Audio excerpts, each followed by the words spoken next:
Alright mga kababayan, former presidential spokesperson ng Duterte administrasyon na si Attorney Harry Roque, may matindi itong nilabas na pasabog patungkol sa administrasyon ni Bongbong Marcos. Isa sa mga nabanggit ni Attorney Roque ay wala de umano sa plano ni Marcos Jr. na bumaba sa pwesto pagdating sa 2028.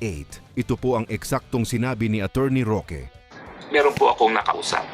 Malapit na malapit kay Presidente, malapit na malapit kay House Speaker Martin Romualdez. At ito po ang kauna-unang pagkakataon na naging malinaw sa akin kung ano talaga ang plano ng Marcos Bangag. Alam niyo mo, yung plano naman niya parang alam na natin. Pero ngayon talaga dahil super lapit siya at kaya naman siya nagsalita sa akin dahil hindi na niya maatim, no? At talagang nagnanais na siya na malaman ng taong bayan kung anong plano para ang taong bayan na magsisanti dito sa presidenteng ito, minabuti niya sa akin na talagang sabihin kung ano ang mga plano ng mga bangag.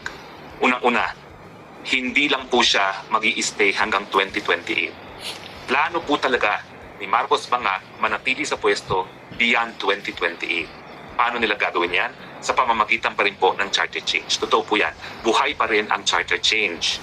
Ang gagawin po nila, tatanggalin nila ang term limits at dahil hawak nila ang makina na nagbibilang ng boto, hawak nila ang COMELEC, magkakaroon po talaga yan ng Marcos forever. Hindi po nila planong bumaba sa 2028. Malinaw po yan.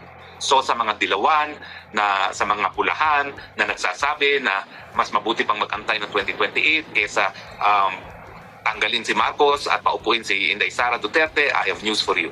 Wala po silang planong bumaba sa pwesto. They will stay beyond 2028. Yan po una-una. May posibilidad nga po na mangyari ang sinabi na yan ni Attorney Roque mga kababayan kung nagawa yan ng kanyang ama na si Ferdinand Marcos ay hindi kalayuan na magagawa rin yan ni Bongbong Marcos Jr. Kaya tingnan na lang natin pagdating sa taong 2028 kung magkakatotoo ba ang sinabi ni Attorney Harry Roque.